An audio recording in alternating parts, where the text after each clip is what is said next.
Martin Fayulu, président de l'ECD et coordonnateur de la Mouka, dénonce des multiples violations de la Constitution par Félix Tshisekedi Tshilombo, président de la République. C'était au cours d'une conférence de presse tenue ce jeudi 11 février 2021 à Kinshasa. Une délégation de 6 députés nationaux dépêchés à Addis Abeba a été reçue ce jeudi 11 février par le président de la Chambre basse du Parlement, Mbosoko Zampunga. Et puis Covid-19 en République démocratique du Congo, 136 nouveaux cas confirmés ont été enregistrés le mercredi 10 février 2021. Les détails dans ce journal. Voilà tout pour les titres. Heureuse de vous retrouver dans ce journal sur la chaîne de l'éducation. Madame, messieurs, bienvenue. Au cours d'une conférence de presse tenue ce jeudi 11 février 2021 à Kinshasa, le coordonnateur en exercice de la coalition Lamuka s'est exprimé sur les questions politiques de l'heure en République démocratique du Congo. Reportage de Ginelle Pezo et Tiani Minga. Devant la presse, les coordonnateurs en exercice de la coalition Lamuka dénoncent de multiples violations de la Constitution par le chef de l'État, Félix Tshisekedi. On a mis sur la violation de la Constitution. Tango, M. Tshisekedi a nommé par toute la Cour constitutionnelle, a violé la Constitution. Dans le bas qui a noté. Pour le bien, Fayulu pourquoi lobby, est-ce que Makamboyo, Batoyo, Basigna Kimikanda pour y abimate? Mais pour bango basali lisumu nga sikona sa lisumu lisango nga sikona sa lisumu nga pena que no buka mobe ko ni konzi bato wana boyeba mama lelo yo tozana pour constitutionnalité parce que cour wana ezali illégitime illégal traitant non son ndengoli yango wana za ko yoka la ambassadeur mawa parce que baza ko traiter na ba institution illégitime. À la question de savoir s'il est toujours dans l'opposition, Martin Fayulu répond. Il y a certains d'entre nous qui avaient dit qu'ils voulaient faire l'opposition républicaine. Mais tout de suite, nous vous avons dit qu'on n'était pas dans l'opposition. Nous sommes dans la résistance. On n'était pas dans l'opposition simplement parce que M. Félix Tshisekedi n'a pas gagné l'élection présidentielle. On ne peut pas être dans l'opposition par rapport à l'autre. Mais pour nous, la résistance, c'est quoi? C'est tout faire pour recouvrer la souveraineté du peuple congolais. Et selon le président national de l'ECD, il n'y a jamais eu la rupture entre le président Tshisekedi et Joseph Kabila. Pour moi, Félix Tshisekedi travaille et mèche de pair avec M. Kabila. M. Kabila a pris Tshisekedi. Il a amené chez Kagame, leur chef. Avec Kagame. Mais on ne vous a pas dit que les deals de Kingakati a été parrainé, par certains chefs d'État. En clair, Martin Fayulu, le candidat malheureux à l'élection présidentielle 2018, établit un tableau sombre à ce qui concerne la situation sociale et politique de la République démocratique du Congo. Je l'ai dit dans les titres, le président de l'Assemblée nationale, Christophe Mbosoko, a reçu ce jeudi 11 février 2021 la délégation des 6 députés nationaux dépêchés à Addis Abeba en Éthiopie pour participer à la cérémonie d'intronisation du chef de l'État Félix-Antoine Tshisekedi Tshilombo à la tête de l'Union africaine. Suivez-le. Nous sommes venus voir le président de l'Assemblée nationale sous la conduite de l'honorable Godard Motemona, qui a été le chef de la délégation des parlementaires, des députés qui ont accompagné les chefs de l'État pour la prise de ses fonctions à Addis Abeba. Vous savez tous que dans le cadre de la 34e session ordinaire de notre organisation continentale, le président Tshisekedi a été investi et qu'une délégation de parlementaires a pour la première fois accompagné un chef d'État dans cette initiative. C'était donc une occasion pour nous de lui faire le compte-rendu résumé des événements qui se sont déroulés là-bas, que vous avez suivis. C'était aussi l'occasion de le remercier d'avoir facilité cette initiative qui inaugure des habitudes nouvelles en termes de collaboration entre l'Assemblée nationale et la présidence de la République. L'Union africaine, comme vous le savez, c'est une organisation continentale. 54 ans après, la République démocratique du Congo reprend les devants de la scène. C'est un événement important et tous les sujets qui ont été abordés là-bas doivent aussi faire l'objet de nos travaux au niveau du Parlement. Nous sommes donc venus faire une discussion sommaire à ces sujets avec le président de l'Assemblée. Restant toujours à la chambre basse du Parlement où les membres du bureau définitif de l'Assemblée nationale ont rendu visite au cardinal Laurent Mosengo Passigna mercredi 10 février 2021 dans la soirée, suivi le président de l'Assemblée nationale, Mbosso Koder. Nous avons décidé unanimement à venir rencontrer son éminence, le cardinal Mosengo. Nous sommes venus le voir à 2 titres. Premièrement, comme éminence cardinale. Notre 2e cardinal après la mort de son éminence, le cardinal Malula.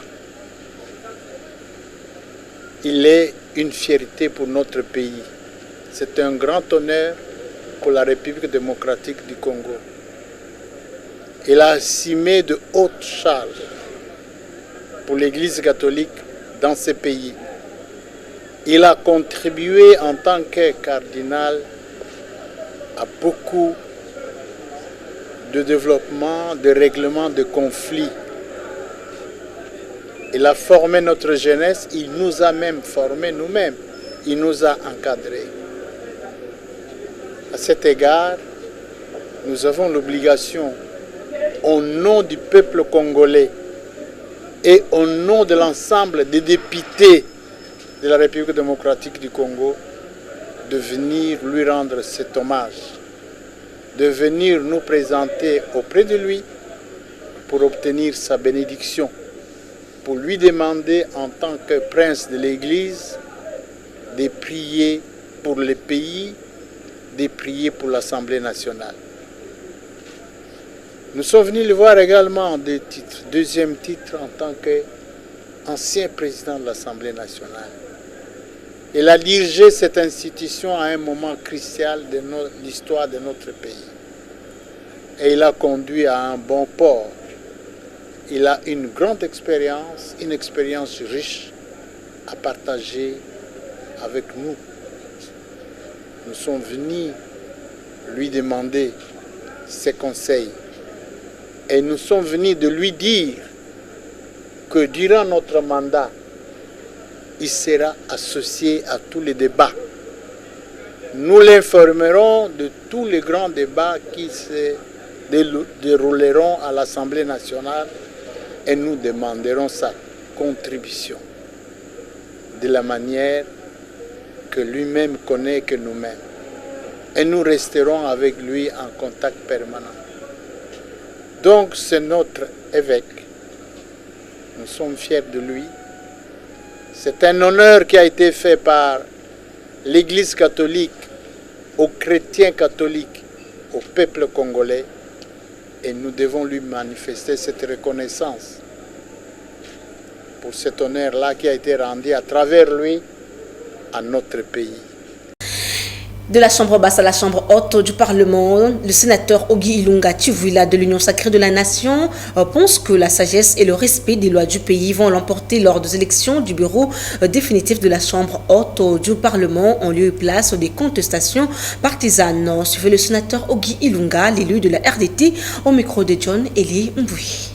La motion de déchéance relève du contrôle parlementaire. Cette motion de déchéance contre le président du Sénat et autres membres du bureau est un droit reconnu par la Constitution de la République et le règlement intérieur qui régit le Sénat. La motion de déchéance est une sanction politique organisée. Tous les membres du bureau ont été mis en cause. Le président du bureau ne pouvait pas présider la séance plénière du 2 février 2021 car il n'avait pas qualité. L'installation du bureau d'âge s'est fait conformément au règlement intérieur. Il est aberrant de débiter des affirmations qui discréditent l'Assemblée plénière après toutes les années de sagesse qui renferme le Sénat. Et je dois comprendre que le simple juridisme s'arrête là où commencent les intérêts du peuple. Alors arrêtons de faire du patriotisme un bouc émissaire quand on est engagé sur le terrain de la crise éthique.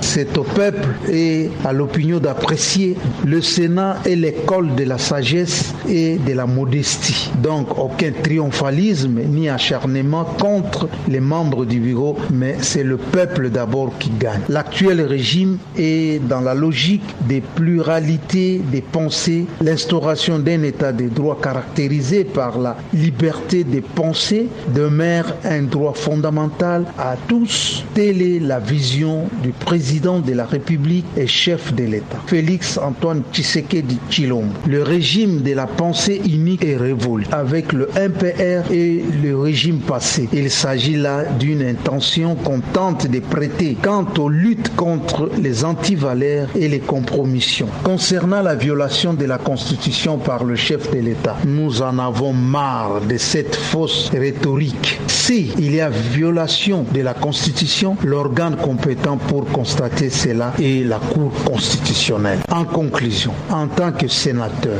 la procédure telle que prévue par le règlement intérieur du Sénat à son article 28 a été bel et bien respectée. Le bureau d'âge a été installé et a même présidé une séance plénière pour examiner les pétitions. À ce jour, le climat à la Chambre haute est calme et serein. Le premier vice-président, l'honorable Sami Badibanga Tita, va présider les séances plénières assistées par les deux Benjamins du Sénat. Et l'heure est arrivée, comme l'a dit le président de la République dans son discours sur l'état de la nation, Kissalume Banda. C'était le sénateur Ogi Ilunga Chivila au micro de John Elimbouyi. Cette fois-ci, à la primature, le comité des conjonctures économiques s'est réuni sous la présence du Premier ministre sortant Sylvestre Ilunga Ilunkamba le mardi 9 février 2021. Le vice-premier ministre du plan Élysée Mounimbouy fait le compte rendu. La réunion de conjoncture d'aujourd'hui porte sur la situation de conjoncture de la période du 1er au 5 février 2021. Le contexte international est marqué par l'organisation du 6 au 7 février du 34e sommet de l'Union africaine sous les thèmes art, culture et patrimoine, levier pour construire l'Afrique que nous voulons. Les points suivants ont été examinés lors de ces sommets. Le rapport sur la réforme institutionnelle de l'Union africaine, le rapport sur les progrès de la réponse de l'Union africaine à la pandémie à coronavirus et les élections et nominations à la direction de la Commission de l'Union africaine. Le contexte national est marqué par la prise de fonction le 5 février du chef de l'État, président de la République, à la tête de l'Union africaine. La visite officielle du chef de l'État du 1er au 3 février en Égypte, laquelle a conduit à la signature des contrats de coopération, notamment dans les domaines d'infrastructure, énergie et de traitement de l'eau. Le premier volet de ce contrat est estimé à 416 millions de dollars américains disponibles grâce à Afrexim Bank et le second est de plus de 580 millions portant sur un investissement global de près d'1 milliard de dollars américains. La signature le 1er février d'un accord portant sur la sécurisation des opérations immobilières et hypothécaires entre les ministres des Finances, des Affaires foncières et le président de l'Association congolaise des banques. Cet accord indique que toute transaction financière des biens fonciers et immobiliers d'un montant supérieur à 10 000 dollars devra se réaliser par voie bancaire à partir du mois de mars. En éducation, selon le ministre de l'EPST, Willy Bakonga, la reprise des cours est imminente. Presque aux dernières nouvelles, la courbe de contamination de Covid-19 chute. Cette reprise pourrait être annoncée incessamment par le président de la République lui-même, suivait le ministre de l'EPST. Vous savez que les classes ont été fermées à juste titre, puisqu'il y a la circulation intense de la maladie. Et le président de la République, chef de l'État, qui est très attentionné à tout ce qui concerne notre jeunesse, avait pris la mesure de fermer les écoles pour éviter que les enfants soient contaminés, puisqu'il faut épargner nos enfants de cette maladie. Et aujourd'hui, puisque la courbe commence quand même à baisser, et qu'il était important, nous, en tant que ministère, de venir voir, tâter du terrain, voir un peu ce qui s'est fait au niveau des écoles. Est-ce que les mesures barrières sont prises pour que, quand le président de la République, chef de l'État, va lever l'option de faire revenir les enfants sur le chemin de l'école, que nous ne soyons pas étonnés, que nous ne soyons pas quand même déçus, n'est-ce pas, de la manière dont les enfants sont traités à l'école. C'est comme ça que c'est ce qui justifie d'ailleurs notre présence dans cette école. On a commencé à l'Institut de la Gombe, nous sommes passés par Boboto et maintenant nous sommes à Bokeleyale et on va aller dans d'autres écoles, même les écoles privées, pour voir réellement si les conditions requises sont prises pour que les enfants retournent de manière échelonnée, ça il faut le dire, de manière échelonnée, puisque ce n'est pas, on ne va pas faire retourner tous les élèves au même moment. Ici à Kinshasa notamment, et dans d'autres provinces aussi où la courbe est ascendante, nous allons échelonner, n'est-ce pas, cette reprise de cours. Mais dans les provinces non touchées et dans les provinces légèrement touchées, là, absolument, la reprise de cours sera totale. Donc tous les élèves vont aller à l'école. Donc ça, c'est important. L'instruction claire du président de la République a été donnée pour que nous puissions, nous, descendre sur le terrain, voir un peu la réalité des écoles et comment nous pouvons absolument demander que les élèves, puisque les parents s'impatientent et les enfants aussi s'impatientent, comment ils peuvent, n'est-ce pas, retourner à l'école. Mais il faut le dire, il faut aussi le dire qu'on ne peut pas retourner les enfants à n'importe quel prix. Il est absolument nécessaire que tous les paramètres, tous les indicateurs soient réunis pour une reprise apaisée, pour une reprise sécurisée, pour que nos enfants ne soient pas contaminés. En santé, le bulletin du secrétariat multisectoriel de la riposte contre la Covid-19 en République démocratique du Congo a enregistré pour le compte de la journée du mercredi 10 février 2021 136 nouveaux cas confirmés au pays. Commentaire de Ruth Mbouti. Selon le bulletin épidémiologique du secrétariat de la riposte contre la Covid-19, 36 nouveaux cas confirmés ont été enregistrés en date du mercredi 10 février 2021, dont 55 à Kinshasa, 35 dans le Haut-Katanga, 30 au Lualaba, 10 au Nord Kivu, 3 au Congo central, ainsi que 3 au Sud Kivu sur les 604 échantillons testés. En effet, 2 personnes supplémentaires ont été déclarées guéries. Aucun nouveau décès n'a été signalé. Depuis le début de l'épidémie en mars 2020, le cumul total des cas est de 24 026, dont 24 025 cas confirmés et 1 cas probable. Les provinces touchées sont Kinshasa avec 1874, Congo central 1447, Nord Kivu 1391, Haut-Katanga 991, Sud Kivu 631, Lualaba 228, Ituri 224, Tchopo 103, Otuele 95, Équateur 48, Nord-Ubangi 40, Maniema 19, Kasai central 17, Kwilu 9, Sud-Ubangi, Tanganyika et Kasai oriental, Sietka Chakine, Bazouele 6, Kouango 4, par contre Kasai et Maïndombe revient à 10 cas partout, enfin Olomami 1 cas. Il y a eu au total 15 170 personnes guéries et 686 décès, dont 1 cas probable. Toujours santé pour clore ce journal. Dans le cadre de la lutte contre la deuxième vague de la pandémie de la Covid-19, l'UNICEF a remis un lot important de matériel pour lutter contre cette pandémie au ministère provincial de l'Équateur dans la ville de Mbandaka. Suivez ce reportage de Copain Koutoumissa. À Mbandaka, la situation de la pandémie de la Covid-19, selon le ministère provincial de la Santé, fait état de près de 49 malades à coronavirus notifiés qui sont pris en charge à l'hôpital général de référence de Mbandaka. Pris en charge selon les standards de l'OMS, surtout pour les cas sévères qui nécessitent l'assistance respiratoire et cardiaque.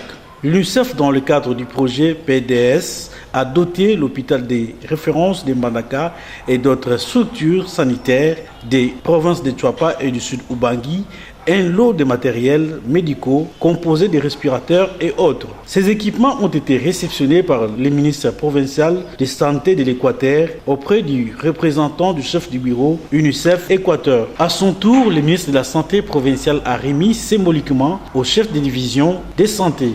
Dans nos points d'entrée, vous verrez comment notre partenaire privilégié de l'OIM, l'Organisation internationale de la migration, nous a appuyés en faisant des points d'entrée, en y mettant des cabanes et en nous dotant de tous ces matériels de prévention, c'est-à-dire les thermoflash. Vous avez les kits de lavage de mains et dans tous les points pratiquement, si vous faites un tour, vous les trouverez. Et là aussi, nous avons des récos pour la sensibilisation.